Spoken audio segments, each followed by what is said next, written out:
Visceral fat is disease inside your body. So you don't want any visceral fat. Sometimes people say, well, how much level is a good level? Do not get liposuction. Dr. Sean O'Mara is a best-selling author and world-leading expert on visceral fat. He will help you lose belly fat, and it starts with eating fatty meat. Exercise does not have an effect on eliminating this muscle fat, nor did the amount of calories. What mattered was what you ate. I exercise 5 minutes a day for the past 15 years. 5 minutes. I want to ask, if somebody's watching this and like, I've never sprinted before, how do I start? How often? How long? I get my clients sprinting about every other day, 6 sprints for about 10 to 15 seconds. So big warning label. If you haven't sprinted a long time, you probably want to ease into this. Let's talk about a game which is focusing on the quality foods that are going to help people lose the belly fat. The first one is a ribeye. Definitely meat is good. Ribeyes are good. If people eat more bacon along with their ribeye, is that a good way to burn belly fat? Yes. So the majority of it, you want the ribeye, just a little bit of flavoring from the bacon. How fast can somebody reverse their visceral fat or the deep belly fat? I give people 48 things to do, and it's about anywhere from 3 months to a year. This episode features Dr. Sean O'Mara, and we're talking about the fastest way to get rid of visceral fat, deep belly fat. Now, if you're learning from and enjoying these free episodes, please hit the subscribe button, because we know that real food is medicine. And by the simple act of subscribing, you can help share the message to millions more people that need to hear the truth. And now for the episode with Dr. Sean O'Mara. Dr. O'Mara, welcome. Well, thank you. It's great to be back again. Super excited. When we think about losing belly fat, there are so many different videos online and articles talking about do this ab exercise to burn belly fat, drink 2 cups of this to burn belly fat. But the thing is, 99% of people fail to lose belly fat, and they fail because they're focusing on the wrong thing. We need to fix and reverse visceral fat. So today, Dr. Sean O'Mara is going to share his 20 years of experience. We're going to talk about very simply, what is visceral fat, the easiest, fastest way to get rid of it, and it involves eating bacon, and the obvious signs that you can see in your body to know that you have visceral fat. So Dr. O'Mara, my first question, if someone is just watching this and they're thinking, I need to lose weight, I need to fix chronic disease, I want to live longer, why should they first look at visceral fat? Yeah. So visceral fat really allows you to get a focus on what really matters. So most people, when they're trying to get healthy, think, okay, I'm going to lose weight. But as a researcher, the question becomes, because I've seen many people lose weight, what is it they're losing when they say they want to lose weight? Are you losing muscle? Are you losing deadly fat around your heart? Are you losing inflammatory deadly fat in your muscles or deadly inflammatory fat in your abdomen called visceral fat? Or are you losing really beneficial, highly protective, superficial subcutaneous fat? And that's what's different about me. I challenge people and educate people to make sure they understand if the number's changing, what is the tissue changing? And most people never think about it. They just think it's okay that I'm losing weight. The other reality is maybe you're not losing weight and you're doing healthy things and your numbers aren't changing, but you could also be putting on beneficial, superficial subcutaneous fat that's going to help you live longer, live better, look better, perform better, and maybe muscle. So the MRI, which is a research tool that I use it in my practice to work with client patients that come and work with me from all over the world to help them bring fidelity to that question. What is changing inside my body? And unless you know, this business about jumping on a scale is a crapshoot. You don't know if it's helping or hurting. And that's why there's this kind of a malaise and, this generalized attitude that, just losing weight isn't enough. It's not getting the job done. So you want to lose disease. So I advocate for losing disease and not losing weight. Absolutely. We need to focus on the visceral fat. So you mentioned the different types of fat there. Let's first understand visceral fat so that people can understand why it is so dangerous, why that is going to cause people not to lose weight if they want to lose weight, and also why it's going to exacerbate chronic disease. What exactly are we talking about when you say visceral fat? Yeah. So let's take a look at an image of visceral fat so you have a better understanding. And your followers who may not know what that term means. So viscera is the term for your organs inside your abdomen.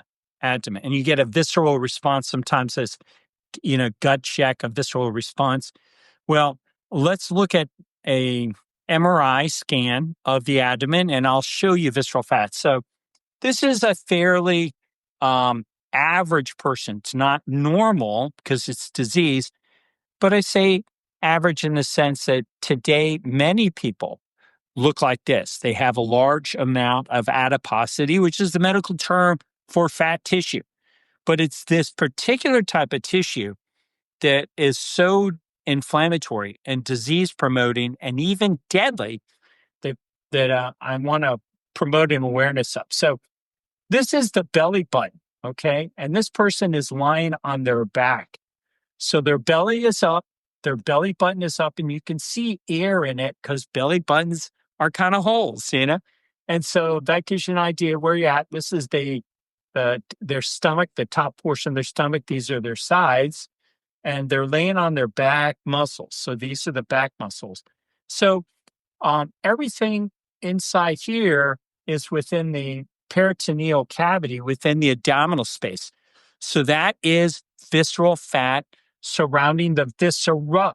So these are organs, colon, small intestine, stomach, liver, kidneys are all inside. Well, kidneys are actually interesting, not really technically in the abdomen, but they're kind of in that area. So we can see the abdominal space here with all of the visceral fat inside. So fat shows up as white, and the dark things are organs like colon or small intestine or stomach, and also muscle. So if white shows up fat, and this is dark, this is fat within the muscle. And so lots of people don't realize that that fat can start depositing within their muscles and they have no idea. But visceral fat, fortunately, gives you kind of a window about fat in the muscle. And fat in the muscle is called myosteatosis. So if you got a lot of visceral fat, you're going to have a lot of muscle fat, and it's going to start degrading your performance. So visceral fat is this inflammatory collection of fat that is a disease process. I'll just set the record straight. This is not something your body makes might make the organs or tissue or skin or hair. Visceral fat is disease inside your body. So you don't want any visceral fat. Sometimes people say, well, how much level is a good level? As though it's like a good thing? No, it's not a good thing. It's a bad thing, even a small amount. So you really want to, optimally, you want no visceral fat, but it can be, a time consuming and effort, demanding process to get rid of this stuff. So what you want to do is just slowly reduce it over a period of time by living better, having making informed decisions about how you live and your health can help you get rid of that visceral fat. But the problem with it is it produces all this inflammatory molecules that are getting spewed out 24 hours a day, every day, causing inflammation and disease in other parts of your body. So this sort of like spreads its influence and its effect on you. And so the last thing I'll say about it at the outset is nothing, Rena, is more important to help a human being improve their health and improve their quality of life than getting rid of visceral fat. It's that problematic. And most people don't know anything about it, how much they have, and how to get rid of it. That's exactly why we're talking about visceral fat in this episode. Because as I said earlier, when I was prepping for this, I just thought people have heard about belly fat and they just look at their love handles and their stomach fat and they think, I want to get rid of this. But they're not looking at that deeper layer of fat around the organs causing all the inflammation. So, question for you, apart from looking at your abdominal area and seeing some fat, is there any overt signs that people can say, I have visceral fat, looking in the mirror, looking at their arms, their legs? What can they see? So one of the interesting things that we saw um, increases in people that get visceral fat and will reverse and change and decrease in people who lose visceral fat is this very interesting change in your face.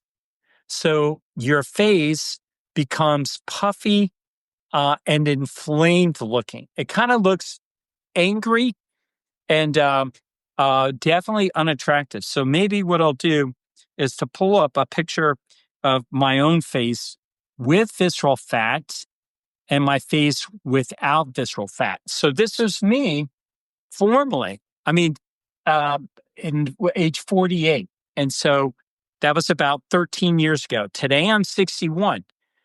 It's hard to imagine that I look like this person here, but that was me. And then here I am it says 59, but I'm actually age 60. I updated the photograph to a 60-year-old photograph. And so you can see that they don't even look like the same person. Visceral fat has that much of an effect on a person when they eliminate it that it makes them into a new person. Now, it's over a period of time, to be sure. And actually, to highlight that, here are the photographs, but spread out a little bit. This is kind of me in my 20s, looking like everybody else, young guys in their 20s, and then me in my early 40s, and then me 48. Now, what's happening in this normal kind of course of progression is, I should say, average. It's not really normal. This is diseasing. It's not aging. I'm acquiring visceral fat, and the effects of visceral fat are shown in my face. So if you want an idea of whether you have visceral fat in your face, look at your photographs from 10 or 15 years ago or 20 years ago and see if your face has changed shape. Has it gotten more puffy, more inflamed looking? And mine certainly has. And then the opposite happens as you eliminate visceral fat, your face becomes more lean and gets more defined and healthier looking. And healthier also means more attractive. And when you're more attractive, heads up, Rena, you're a better influencer. So you on social media, because you're so healthy, you're increasing your followers and people pay more attention to you because of your appearance. But if you had a big inflamed face because you had lots of visceral fat, the influence of visceral fat, you wouldn't have an ability to be as an effective influencer. So I have lots of experience working with people one-on-one to help them lose that visceral fat. But to your question, one way to tell is look at your photographs. And if your appearance is worsening, your face is becoming more inflamed, more puffy, then you are accumulating visceral fat inside. And it's time for you to spend some money on getting an MRI and looking at the enemy lurking within you. And so I would recommend that. The other thing that happens are some very interesting telltale signs. You also may start to lose the hair on the distal, meaning the lower, more further out portion of your legs. Females miss this because they're shaving their legs, and sometimes they don't even have any hair. But males for sure do. They usually have hairy legs. And if your hair is thinning on the lower part of your leg, on the anterior surface, that's the surface towards your toes, as opposed to the surface in your back, which is your posterior back towards your calf. But your anterior and your lateral, which is the outside aspect of your legs, that is also from the influence of visceral fat causing declining blood flow in the legs. So that's a second sign. A third sign is another sign of poor perfusion that is in males is erectile dysfunction.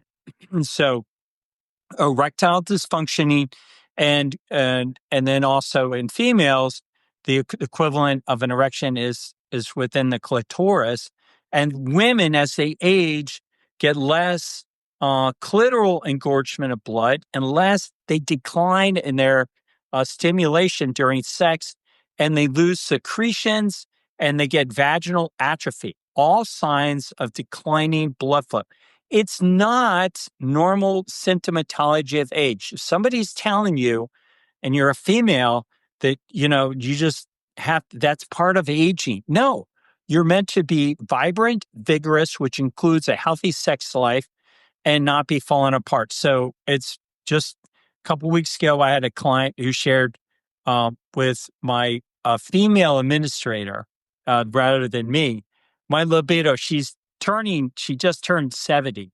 My libido is off the chart and my secretions are crazy. Now, this is a lady who's 69 years old, but the restoration of better blood flow to the organs, is a consequence of getting rid of visceral fat. So that's a third sign. And males also get prostate enlargement. So declining urination is another sign that we see happening. And with it, also, as you get more and more visceral fat, your walk changes. Now, a lot of people may not pick up on that, but if you look at your gait, which is your ability to walk from older videos that you might be able to see to how you're walking today, that will also reveal the presence of visceral fat.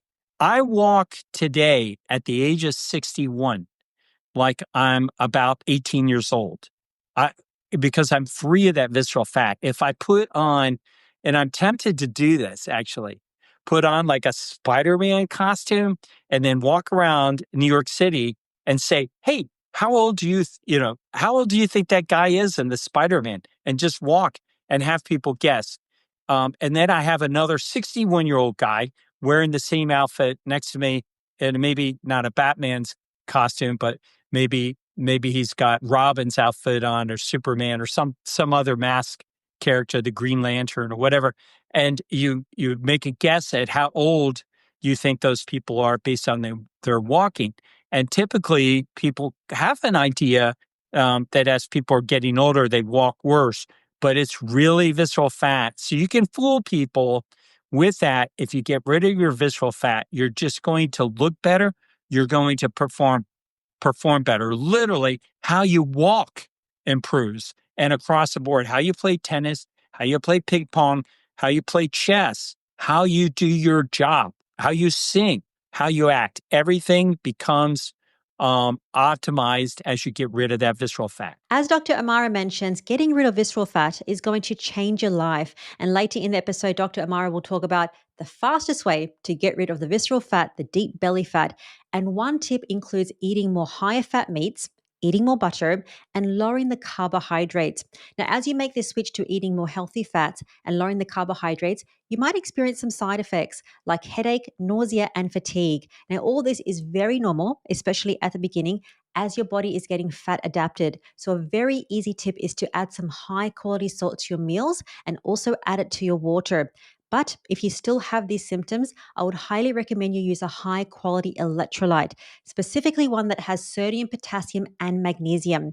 And that is why I have Element as a sponsor of today's episode. I personally like to use a high quality supplement like Element because it has a science-backed mix of sodium, potassium, and magnesium without anything artificial and no preservatives. Now, Element has a wide variety of flavors to choose from, but I like to use the raw unflavored option, half a sachet every morning in my morning coffee, and I use the other half of a sachet in my water during the day. And right now, Element is offering my viewers this free sample pack on every order. So you're going to get 8 single servings of Element to try for free. So if you want this, just head to drinkelement.com/the Primal Podcast. Let's talk about the things that cause a visceral fat, because people are probably thinking, well, you've made a massive transformation there.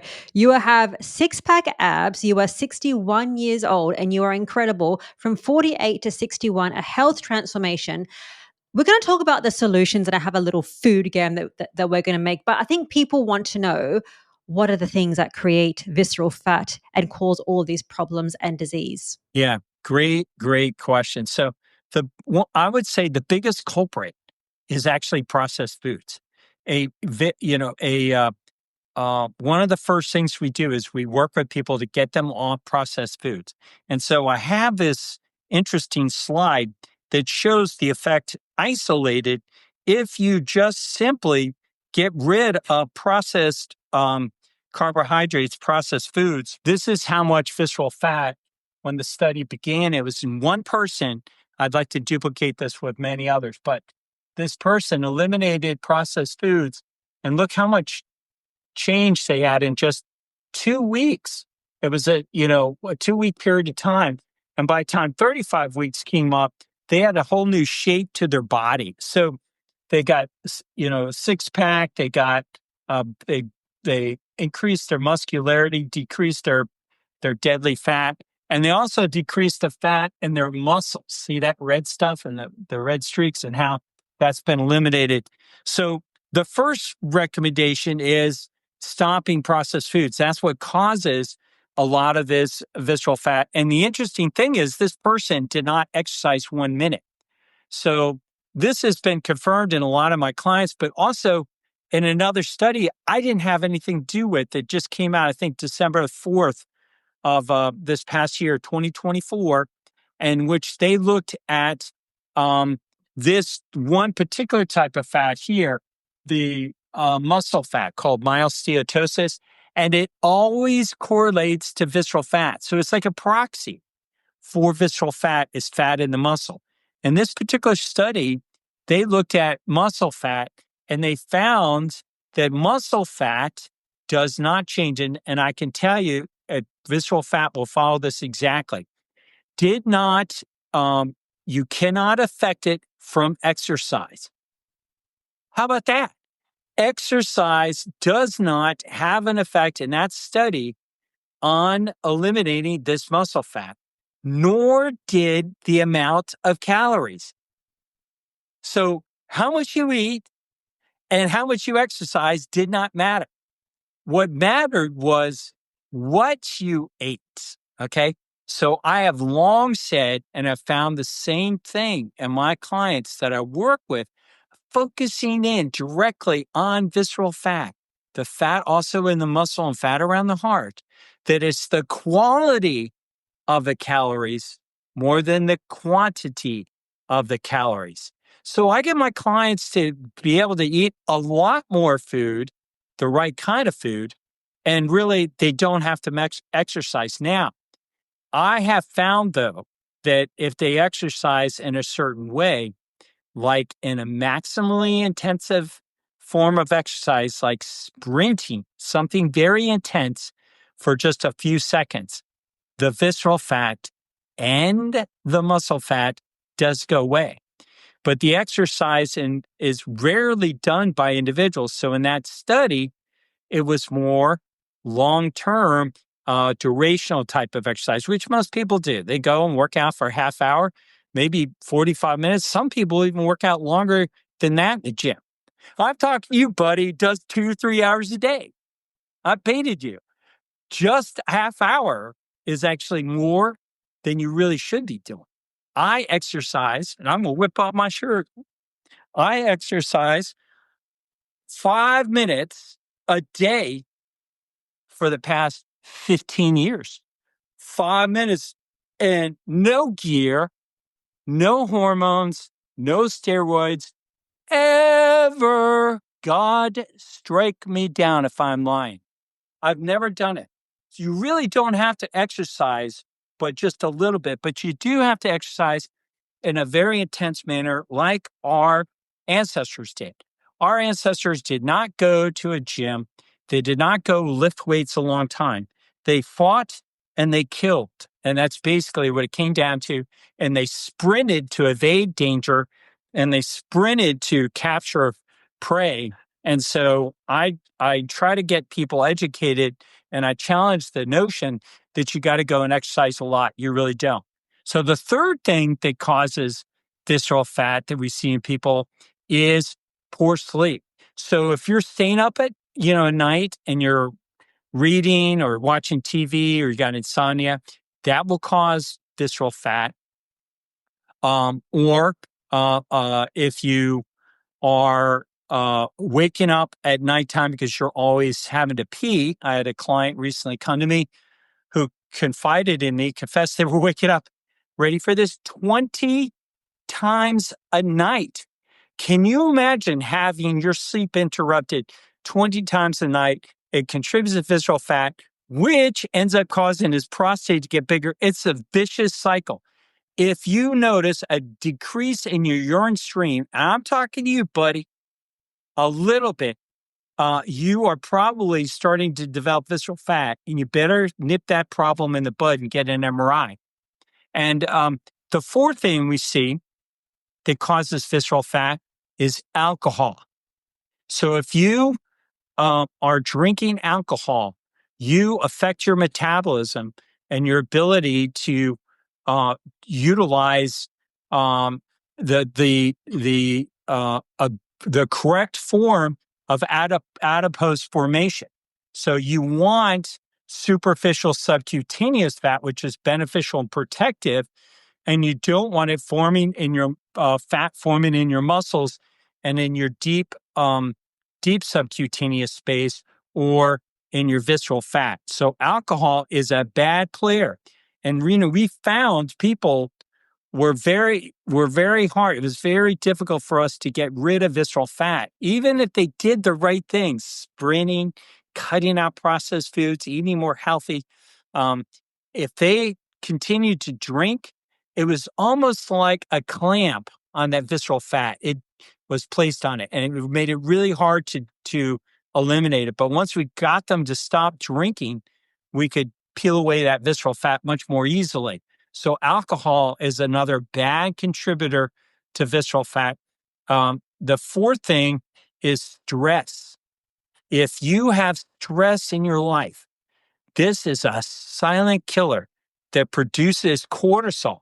Now, we're meant to have cortisol for short periods of time, but not like modern day stress. You want cortisol if you're on a hunt, one day hunt, or you got to, fight some, neighboring tribe of hostile fellow, human beings, and you got to fight, to save your life or something.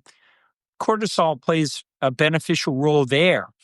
But let's be honest, if you have a job that you hate and you're going in every day and you have in front of you lions and tigers everywhere you look in that job, you just hate it and you're stressed out, you're going to be overproducing cortisol every single day, all day long. And cortisol is anabolic, meaning it produces fat, particularly visceral fat and fat in your muscle. And it's catabolic, meaning it will consume muscle. So you shrink your muscle and you build fat and you turn into the Pillsbury Doughboy that can't even lift a pencil if you have a lot of cortisol. And you can tell human beings who are really stressed out chronically a long period of time in a job that they hate and it's very stressful, their body habitus changes and they get this pear-shaped, body versus the person like yourself who loves what they're doing. It's like changes humanity. You're bright, you're vigorous, you're vital looking, you're healthy and attractive, all the right things because you enjoy what you're doing. So I like to tell my clients to make sure that they're in a vocation. I can't help them if they're going to be stressed out in a job, even if, I give them all the strategies to get rid of visceral fat. I can't help them if they're going to maintain stress in their life. Absolutely. So that was 5 things. Eliminate the processed foods, alcohol, exercise, don't exercise too much, bad sleep, and then stress. We can talk more about that in terms of the solutions a little bit later, because if people will know how easy it is to look like Dr. O'Mara with his abs if you just do a few simple things, it doesn't come from this excessive exercise, gym workouts, making it complicated. When you took your shirt off, I did see that you have abs. So I wanted to ask the question around people, they want to lose the belly fat, which is subcutaneous fat. Can you explain the difference between the types of fat, subcutaneous and visceral fat? I can see you're going to get an image to show us something because people will look down and they'll say, "But hang on, I want to get rid of this flabby thing." How does all this get rid of that, and what's the difference between them? So it's really an important distinction because visceral fat is inflammatory, it's disease, and it can be deadly. If you Google it, you'll see its connection to causing heart attacks and strokes, which is the number one killer of human beings. So chances are, if you're listening right now, you are more likely to die from a heart attack or stroke than anything else. So visceral fat has this connection already known to that. So we showed where it is, but it secretes these inflammatory molecules, interleukin 1, interleukin 6, other members of the interleukin fat family, cytokines, adipokines, resistin, all these molecules that go out and cause, disease and inflammation. But what's different about specifically superficial subcutaneous fat is it secretes a molecule called adiponectin, and it's spelled just like it sounds, adiponectin, adiponectin, adiponectin. Google that and fall in love with it because that molecule protects you from heart attacks, stroke, cancer, neurodegenerative conditions, which are things like MS, Parkinson's, Lou Gehrig's disease, ALS, and Alzheimer's, and other forms of cognitive decline and dementia. Adiponectin. Adiponectin is this molecule that your body makes chiefly in superficial subcutaneous fat, but not in deep subcutaneous fat. So let me just highlight that difference. Do you see all this white here? This white is subcutaneous fat, but there's two compartments. This is amazing. You just everybody lumps subcutaneous fat in together in one, but there's actually two compartments. Do you see that black line going down there? It's delineating the two compartments. That's a membrane called fascious membrane, or scarpa's membrane. Scarpa's membrane or scarpa's fascia separates the deep subcutaneous fat, all this stuff, from the superficial subcutaneous fat. Now, why is there so little of the superficial that's beneficial and protective and so much of the deep? That's because this person has a lot of visceral fat. So if you have a lot of visceral fat, you're going to have a lot of deep and you're going to have very little superficial. Do you want to know what will make your face really pretty and keep it pretty for the rest of your life? This fat right here. And if you, the chances are, if you're listening right now, you probably have never been told that. And do you know what will change that face into a harsh face and make you unattractive? And I call it give a woman a dude face, like you got a face like a man, when you get rid of this superficial subcutaneous fat. Now, I do have a six pack, but you can see it mostly on an MRI. If I get close and lower this camera down, I actually have a layer of fat. Can you see me pinching it? Okay. So that is a fair amount of superficial subcutaneous fat. I am never going to make the cover of Men's Fitness magazine unless they decide to really start printing truth like this man says you'll live longer, live better, and look better if you have fat on your stomach. That might be a good cover edition for Men's Fitness. But typically, they will have guys and girls that have six packs on. But six packs have been around since the beginning of time, but we didn't see them the way we're seeing them now with So all subcutaneous fat, superficial and deep, being removed. But when I started talking about this, my followers, female followers, privately messaged me and they told me how much they regretted having liposuction because they noticed when that superficial subcutaneous fat, all that subcu fat was removed from their abdomen, their face became less attractive. Can you imagine? That's one that they don't tell you about in the fine print when you have that surgery. But that's what's happening. Do not get liposuction. Superficial subcutaneous fat keeps your face very attractive and it protects your body from disease. Besides all those diseases I told you it protects you from, it also protects you from obesity. So if you have a layer of that superficial subcutaneous fat, it plays a role in your metabolism and helps you from getting fat. So, boy, are your followers getting a lot tonight in value from watching your podcast because they're learning about these interesting things that they didn't know anything about. So, superficial subcutaneous fat is super good fat.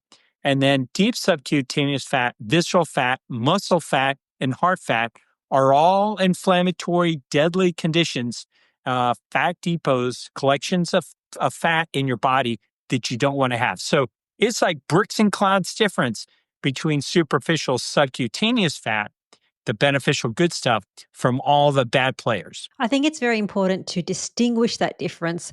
The liposuction story was quite interesting. I think also when people do like calorie counting, low calorie diets, that's when people don't look as healthy because you're not doing the right thing for your hormones and your body. Let's go into some solutions here. First question for you. If people just, there are some YouTube videos because prior to this episode, I was just looking at YouTube to say how to burn belly fat. And do you know what comes up? Workouts, ab exercises, and drink 2 cups of this.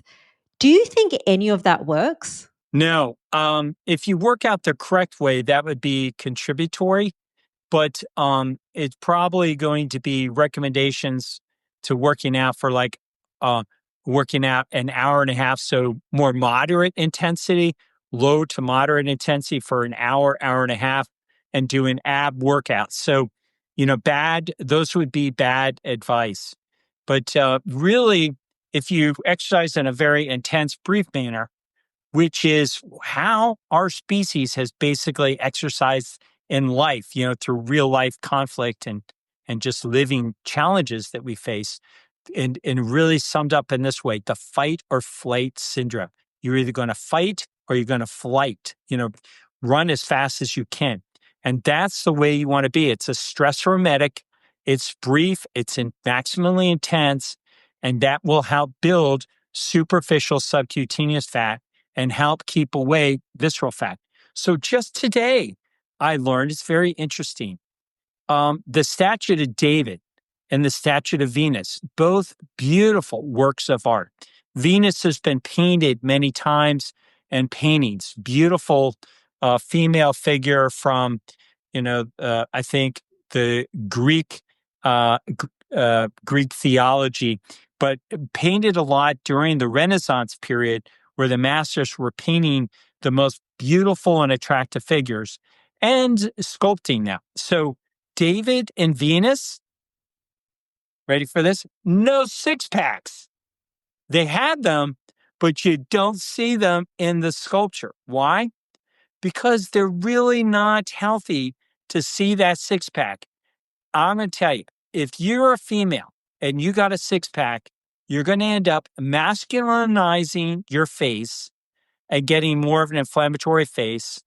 And if you're a guy, it's going to happen over a slower period of time. So superficial subcutaneous fat has more of a fast result in a female. Visceral fat has a slower onset and a slower effect in females. And in males, visceral fat forms faster and causes more disease, but superficial subcutaneous fat has a slower effect in males. So what does that mean? Lots of young guys shredded looking faces, attractive, shredded abs, but they age, as they age, they're going to get more and more disease without that superficial subcutaneous fat and lurking within them, probably because they carb and cut and bulk and, all that different kind of methodology they do to grow muscularity ends up taxing their system. So they age poorly. I was horrified to see, Arnold Schwarzenegger filming his recent film. I think he's doing some kind of a Christmas Santa Claus thing. And he was walking around like such an old man, And so all of the bodybuilding and being super defined and no superficial subcutaneous fat, no subcu fat, comes with a tax. So you want to have a six pack, but you want to see it on the MRI. I have contours. I have a nice shape to my abdomen, and I've got good muscle tone. And when I lay down, this is a very interesting photograph. Oh, let me show you this photograph. You'll find this very interesting. This is another marker of the effects of visceral fat. So do you see this figure here? The abdomen, these are the rib cage. Do you see how it's sunk down? The muscles have collapsed. And that's sarcopenia. So you lose that muscle tone. And that individual also had drooping pectoralis majors. They hung down like, old man's pecs, like sagging breasts. But look how flat this abdomen is here. 20-year-old guys, teenagers have a flat abdomen from their intercostal right to their pubic symphysis.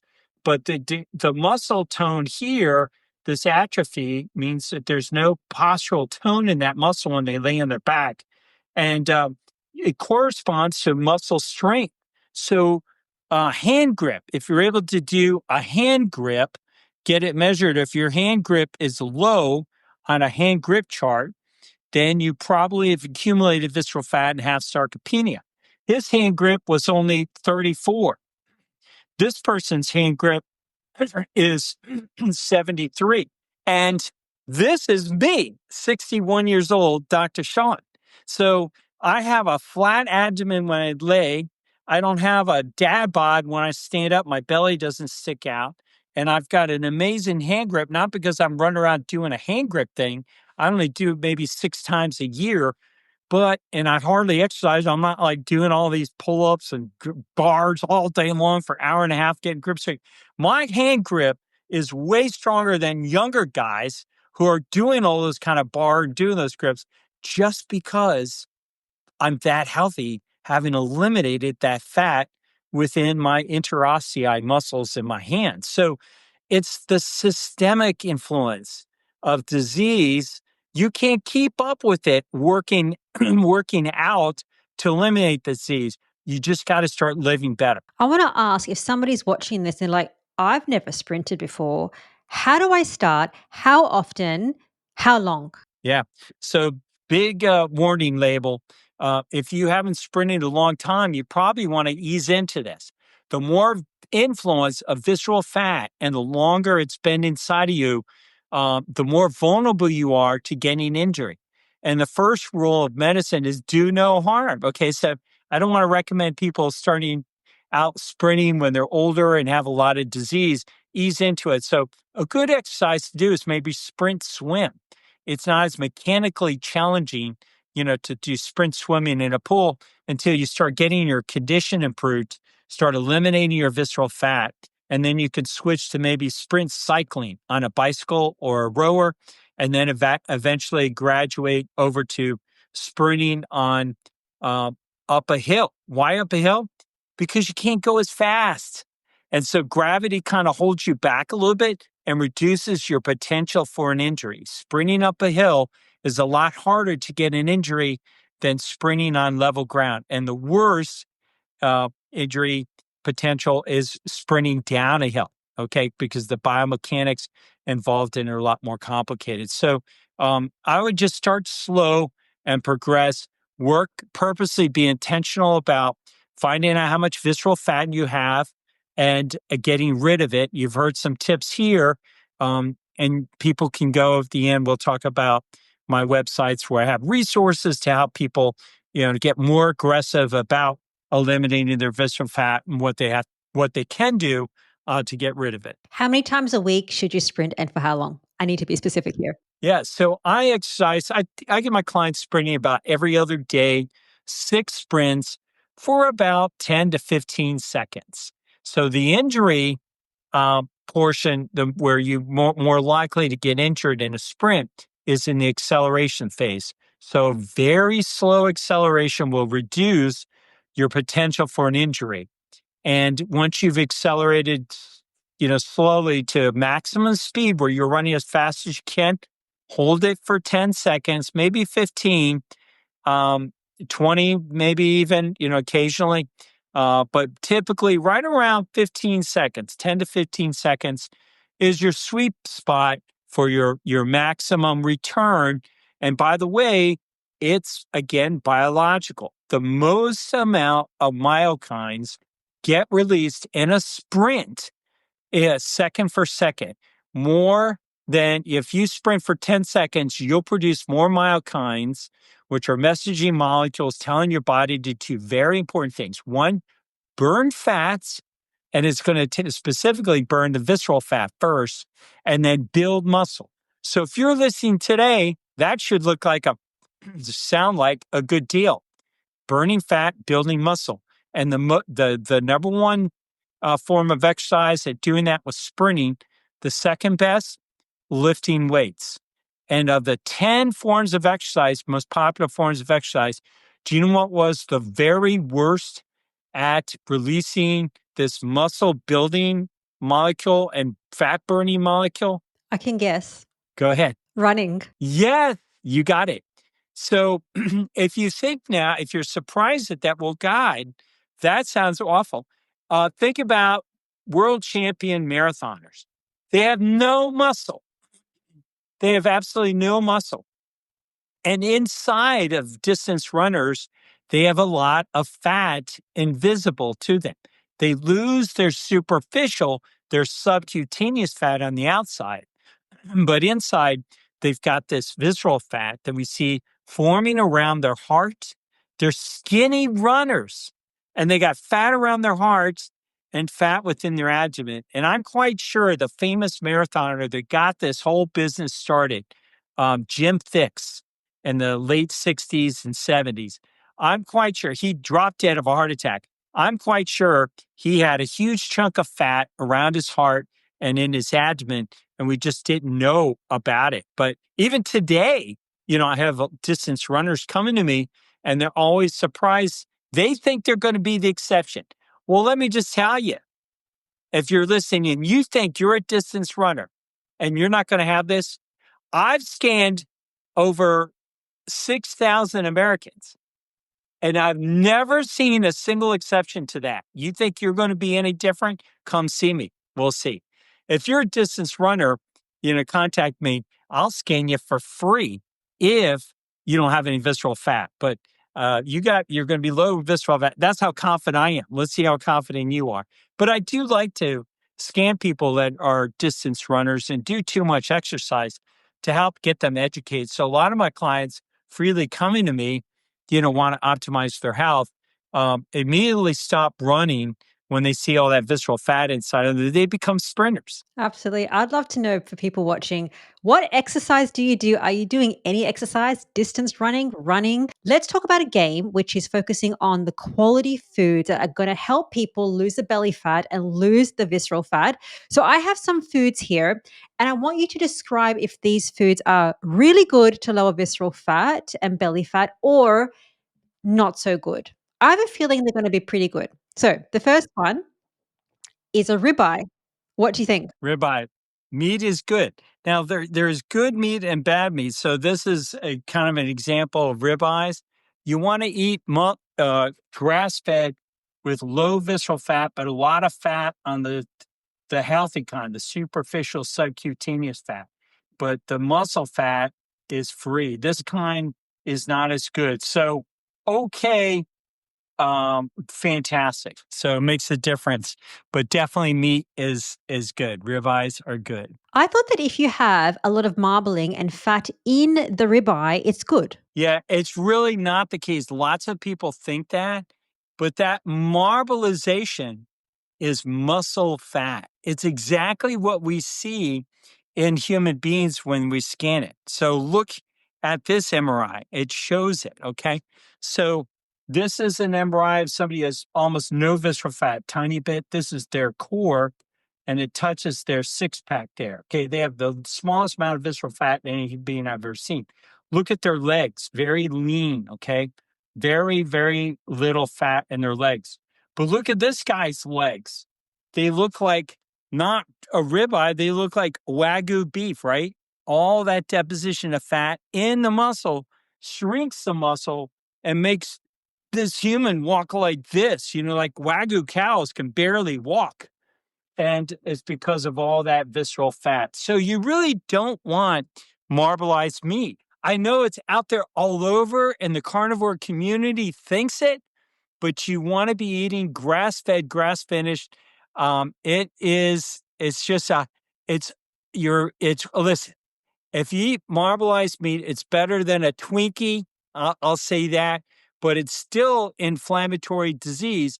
Our ancestors didn't just hunt any buffalo or bison. They hunted the best animal in the herd because it would have better nutrition, better meat, and better microbes, the microbiome in that skin. So you want to hunt the best. You don't want a lot of muscle fat in that animal. And when we hunt today, we hunt in grocery stores. So I'm like, you should see me in the counter. Give me the third one back on the left, that one right there. And I get the one with the least amount of marbleization and beautiful fat caps around it. That's how I hunt. Makes sense. Okay, what about the next one? Bacon. So bacon is okay, but not a lot of it because it's going to have higher ratio of omega-6 to omega-3 and not be as optimal. I would prefer ribeye to it, but once in a while, okay, it's still going to dust a Twinkie. So if we add some bites of bacon to our ribeye, is that good to lower the visceral fat and the belly fat? Just for people to understand how a meal could look. Bits of bacon, bit of bacon, but the star should be a good ribeye. Yes, so the majority of it, you want the ribeye, just a little bit of flavoring from the bacon. That's a good way of explaining it. What about this one? Butter. Butter is good. Butter has a much higher level of omega-3 to omega-6. And so it's a winner, always a winner. And you ideally want grass-fed, grass-finished if you can get real golden yellow butter. I just bought some today. Me too. I love a good amount of butter. Not a whole stick of butter, but like the bacon, add it on top. Cook with your meats with a butter. But this is also fabulous. Yes, egg yolk, big thumbs up. You definitely want to be eating egg yolks, not egg whites.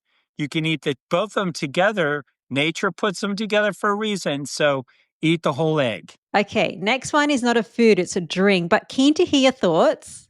Yeah, coffee. So a lot of people kind of recently downplaying coffee and not a big supporter of it. I am a supporter of it. I'm an advocate of coffee. Yes, I do detect probably some dependency on it. I enjoy it. But listen, the studies looking at the introduction and the inclusion of coffee within your diet show a dose dependent benefit, meaning the more you drink, the more benefit you get. It's particularly beneficial for a few pathologies. One, most notably, atherosclerotic cardiovascular disease or cardiovascular disease, or basically arterial disease. Arteries are clogged more if you don't drink coffee. And the ideal amount in a study was quite high. 4 to 5 cups of coffee a day were the optimal amount in the study to show the lowest amount of arterial disease. So I drink on average about 3 to 4 cups, 4 to 5 cups a day of coffee. And I drink it without any sugar on days that I'm fasting where I'm not having any calories. I drink my coffee plain and black. On days where I'm feasting, like today, I'm eating steaks and, I put whole cream in it. I like raw, grass fed, grass finished, yellow looking cream added to my coffee. So it's a high fat lifestyle. I wanted to ask about this one, which is not so much high fat, but Apples. So no, I don't support fruit unless they're fermented. So the problem with fruits is today's fruit that you eat, apples that you get access, are going to be way too loaded with too much fructose, and I would just advocate that you take those fruit and you make them fermented. So apple cider vinegar, yeah. Apples, no. So I only eat fruit that's been fermented to reduce the sugar content and then improve the microbial content, these beneficial microbes that actually take up residence in our gut and increase our ability to metabolize and decrease our disease form of fat, visceral fat, heart fat, muscle fat. okay, last one. You just mentioned this, but fermented foods. Yep, big thumbs up. I promote a diet now since the last time I was on with you, Rena. The diet I promote, I don't sell it, I give it away. It's called the living carnivore diet. So what's different about, my form of being on the carnivore diet, and I know you kind of blew up because you started promoting carnivore and you got a lot of carnivore producers on it. So what I advocate is only eating vegetables and fruit that are fermented, but never eating meat without these ferments because the importance of including these microbes in. Now, here's the key insight to this. Why include them? Well, because our ancestors did, not really probably fermented foods, but they would get the microbes literally from the animal. Okay, so they would rip open the animal, field dress it. The microbes from the fur would be all over their hands. It would be transferred to the meat, and then it would be consumed. So living microbes, from that animal that resided in the fur and in the animal would be consumed with the meat. And today we process meat in a sterilized, disinfectant processing plants with sterilized paper and plastic and shrinkage. And there's none of those microbes present in that meat.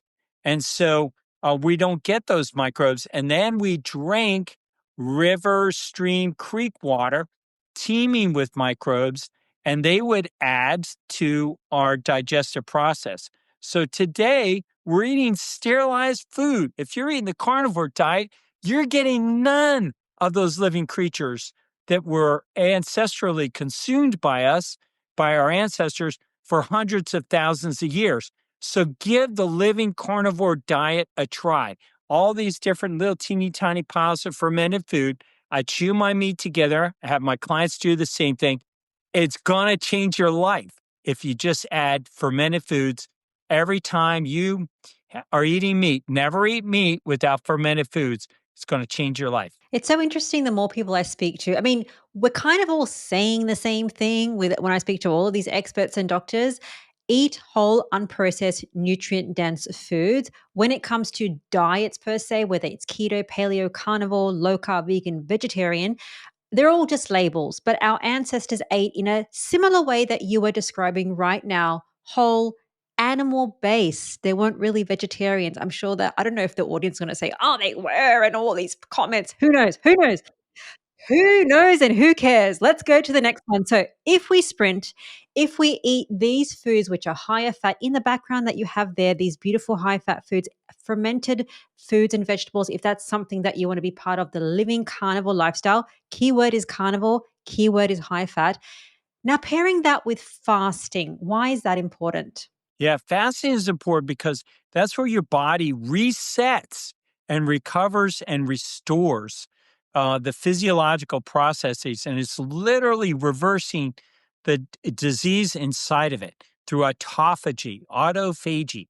And autophagy is dose dependent. It increases the longer with your fast. So in most studies looking at autophagy, it seems to be maximal at about 72 hours or 3 days.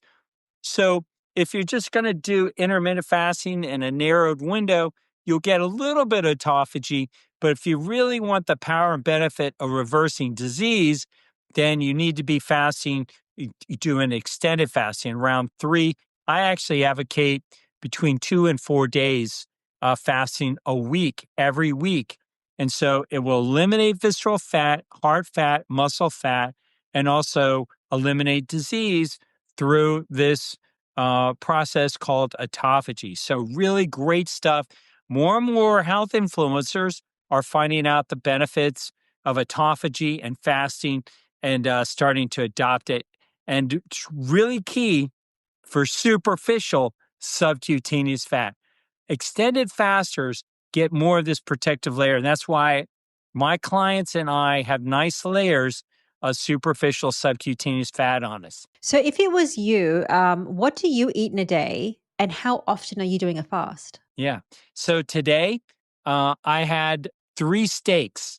I had um, 2 for lunch, and I'm about to have my third one. It might be a fourth one, depending on what my daughter Riley made. So I may have 2 other steaks in there, always with ferments, and that includes kefir that I dump on the plate, and some fermented aged cheeses, and then like a fermented pickle. And I have the pickles right up there. You can see it, and I'll chew it all together. And that's really just all that I've had today. And then probably tomorrow might be the next day. I'll start my extended fasting, and I'll do 3 or 4 days. 3 days 1 week, 4 days the next. I kind of alternate between the two. And when I'm fasting, I eat no calories. I just drink water, maybe a little bit of black coffee, but just water. And sometimes I'll add to like a half gallon of spring water, non-chlorinated. Don't drink chlorine because I want my microbiome not to be disrupted by chlorine and chemicals. So I'll add maybe a tablespoon or 2 of kimchi juice or fermented pickle brine or brine from fermented foods. They're non-caloric. And I just get some of those living microbes into that water, and I call it living water. And I'll sip on it all day long because our ancestors may not have hunted and may have had a forced fast because of that. They may not have been successful in the hunt, but they would have drank water, and it would have come from a pipe with chlorine. It had come from a creek, a river, a lake, or an ocean, and it would have been filled with living microbes. Again, that's important. So when I'm fasting, I make sure that I get my living microbes inside of me. Okay, last one is, I have a few more, but let's talk about the next important one. Sauna. Why is that important? Yeah, sauna is important because it creates a specialized protein molecule called a chaperone protein.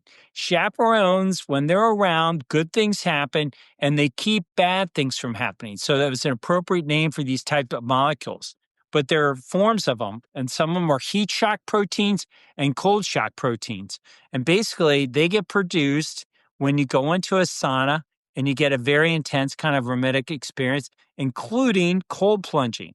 And so when you start producing these shock proteins, these chaperone proteins, they show up where other proteins are being made, and they're unfolding like an envelope.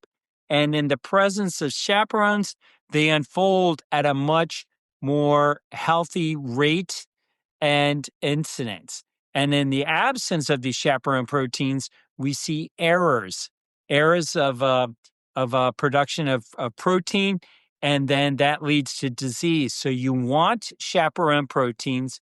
You want to use a sauna and cold plunge, and also very intense exercise can produce not jogging, not running, but maximum effort sprinting produces shock proteins as well. So these beneficial hormetic kind of practices, hormesis is something that's temporarily stressful for the body in a maximally intensive way for a short period of time actually is beneficial. That which does not kill you makes you stronger, Nietzsche, the philosopher, would say. So A little bit of, time in the sauna, some cold showers, cold plunging, beneficial practices. How fast can somebody reverse their visceral fat or the deep belly fat if they do all the things that we're talking about? Well, I would say probably the ones that we talked about, the average American with the amount that they have in their, say, middle age 50s, it's going to be probably 3 years. I give people 48 things to do, and it's about anywhere from 3 months to a year, maybe a year and a half if they got a lot.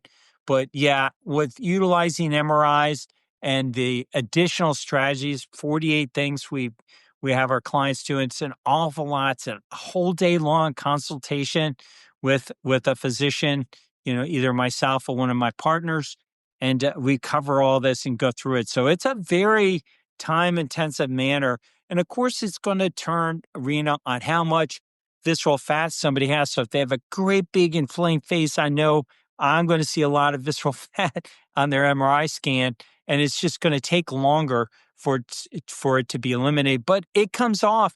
And you know what is the most beautiful thing is the ones with the most visceral fat love me the most because their whole lives change. They're just eliminating this inflammatory fat. And so their return on their time, money, and effort is higher than the man or woman who comes to me and has just a modest amount of visceral fat. Their lives don't change proportionally as much as the man or woman burdened with a lot more of that visceral fat disease inside of them. Okay, so step one, if somebody wants to fix their visceral fat and fix the disease, they need to do the steps, which is eat less processed foods, eat the foods that we mentioned, the one that's in the background there, sauna, exercise like sprinting, sun exposure, fix your stress, sleep well. But I also want to emphasize that they may need medical assistance and medical consultation via somebody like you. If they want to see you, Dr. Shauna Mara, and people in your practice, how do they go about doing that along with these MRI scans? And do you do it through online means? Yeah. So I have a couple websites. My website, if somebody wants to work with me, fly to me, spend a whole day with me. We're talking 5 hours with the doctor. So that's not going to be, cheap. It's $13,000, but we do 5 MRIs. That's cheap just for 5 MRIs. But also, when did you ever go spend 5 hours straight with a doctor? Never, unless you had surgery, and it's going to be a lot more than $13,000. So that's for like executives, high performers, professionals, people, and if you own your own business, it's a tax write off. It's a business expense, so it's basically like free. So consider working with me one on one. You could go to drshaunamara.com, DRSEANOMARA.com. And I can't work with everybody, but I'm very, selective. I work with people that are very motivated and have sometimes very interesting conditions that I want to study and reverse. Those are usually, I give preference to those clients first. And then if you're interested in just doing an MRI, you can't come to me either in Minneapolis or Naples, Florida, then we have another website called growingbetternotolder.com, growingbetternotolder.com. And I have lots of content in there, how you can get a single MRI and work with us. And then a brand new initiative I'm just doing, I'm very excited about it, called Alpha Bod. So Alpha Bod, you can go to on Instagram. You can follow me on the Alphabot. I'm the Alphabot. And I put together a course, and the whole course is designed to teach people how to eliminate visceral fat over 12 weeks. So it's a really great, clever program that you can learn about through Alphabot, the Alphabot. And I think the website for that is actually thealphabot.com. So, but you can follow me on Instagram, the Alphabot there, and find out more about that. So lots of ways I'm reaching out because I want to reverse chronic disease. I'm in this for the long haul, and I'm trying to get as many people as possible educated about this inflammatory deadly fat. Because again, Nothing will prove you more than getting rid of visceral fat. And if something else is out there that does that, let me know, because I'm a health optimizing physician and researcher. And I'm right now staying with the single very best thing that I've found out there, and that's visceral fat to eliminate.